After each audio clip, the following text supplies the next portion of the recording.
Okay, example 2. This is exactly the same kind of problem. Solve the system by graphing. Check the solution by using either substitution or elimination.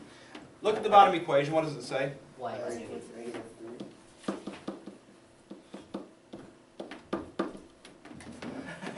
They're already telling you half the answer. It baffles me sometimes how the teenage mind works. Because y equals -3 is super simple. And every time I see y equals number or x equals number show up on your paper, some of the weirdest stuff shows up in your papers as far as how to do it. Okay? Y equals number or x equals number is supposed to be super easy. And some of you don't know how to graph it. And all graphing y equals -3 is a recognition of form.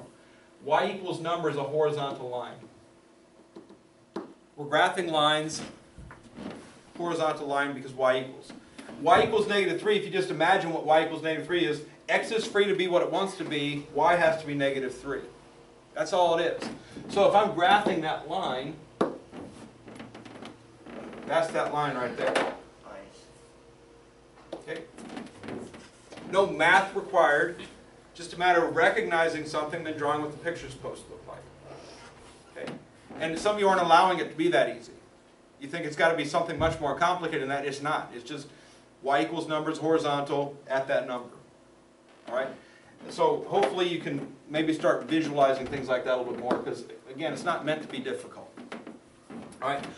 The top equation, y minus 2x equals 2, when x and y are both in the equation, you create the slanted lines. So this is going to be y equals 2x plus 2. The negative 2x moves across. It already says y equals no division necessary. So that tells me my y-intercept is positive 2. And my slope is 2, better known as 2 over 1. Again, slope is always a fraction, 2 over 1. So I go up 2, right 1, up 2, right 1, and I create this line.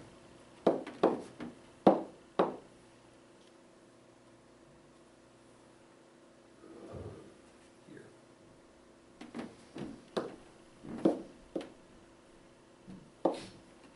All right, so now if I'm guessing my answer from this, again, if I zoom in on that a little bit here, gotta make sure I grab the origin so we can count. What's y?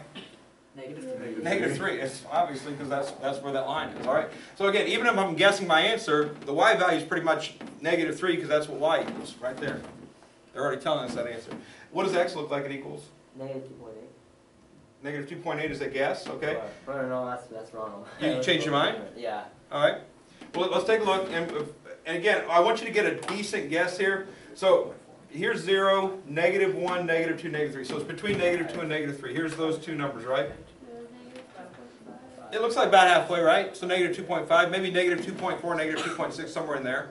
But it looks to be sort of in the halfway range. So keep in that halfway range there. I think 2.8 would have been a little bit off. Yeah. All right. It looks a little bit different.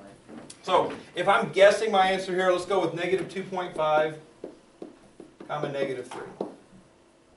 Okay, there's my answer by graphing. Again, my graph is on my paper. I can see the point of intersection. I've established the point of intersection. That's the answer to that part. Check by graphing, or solve by graphing. And then check by using substitution or elimination. In this case, substitution is so simple, I don't see why we wouldn't want to use it. We already know what y equals, right? Yeah.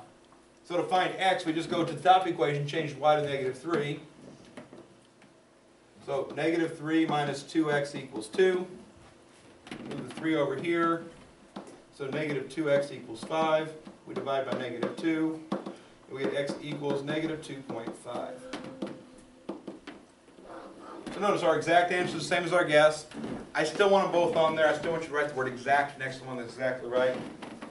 Okay. Allow horizontal and vertical lines to be easy. Again, some of you aren't. You're creating some new weird math that has to take place when you see y equals number that makes it really, really difficult. Okay, y equals number, horizontal line. X equals number, vertical line. They've already given you half the answer to the problem because you're looking for x and y.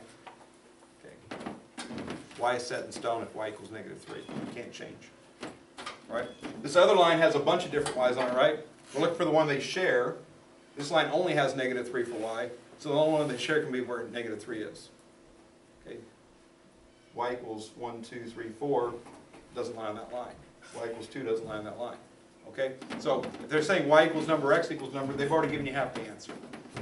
Allow it to be that easy. And then substitution's the way to go every time, because if y equals number, you've already got that done, you just have to substitute the other one.